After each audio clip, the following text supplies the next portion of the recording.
Hi HCGers, this is HCG Berry Babe. Feeling better about vlogging today.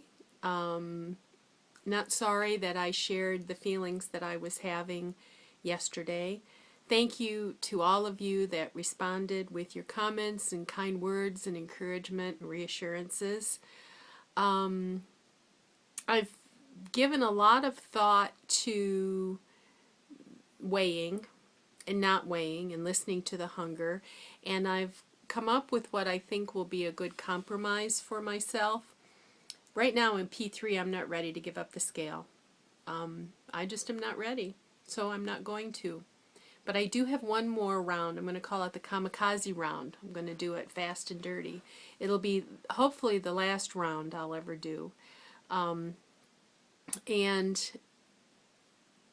because I'm hoping that I'll have only 15 pounds to lose to my number goal, but I think I will not weigh on that round at least until day 21, which would be the minimum number of injection days. I do drops, but 21 days is the minimum number of days to do it. And then or if I burn off all the fat and I start screaming, feed me, then that would be an indication that it's time to be finished. Then at the end of that 21 days, I get on the scale and see how I feel and see what's going on.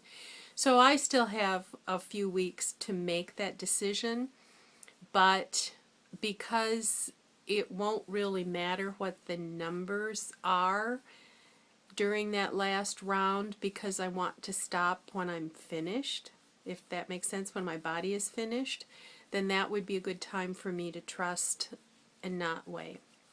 So in the meantime, you'll keep getting daily reports of how I'm doing, and it will involve the scale. It's what I'm familiar with, and how I'm going to do my P3 this time, and my P4 especially. I've had too many times where I've gone from P2 directly to binging, or on a diet and directly to binging, and no, I'm keeping a tight rein this time. I had an interesting day today. I've talked before about wanting to do volunteering at the local Catholic school as an ADHD consultant. And so one of the things that I had to do was to go online and take, it's actually a protective services type of training, but it's designed by the Catholic Church.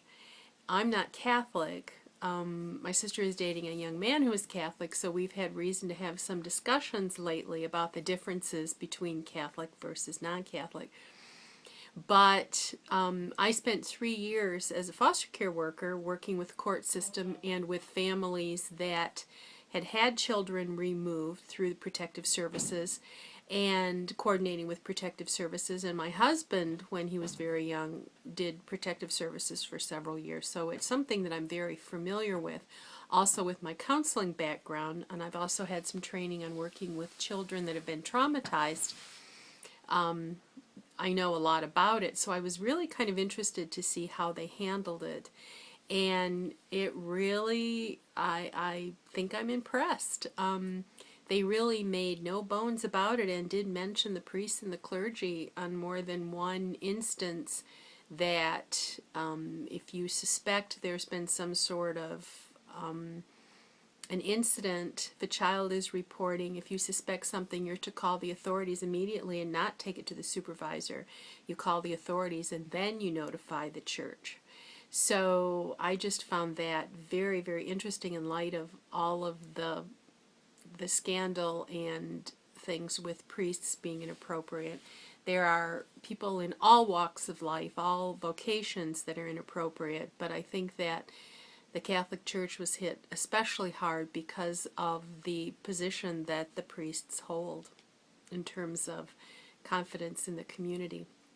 So I passed with flying colors, but that was very interesting. So I'm one step closer to being able to get back to working with my families and kids that have ADHD, and I'm trying to figure out what my next step is going to be in working as a coach counselor for HCG. So that is all for now. Bye-bye for now.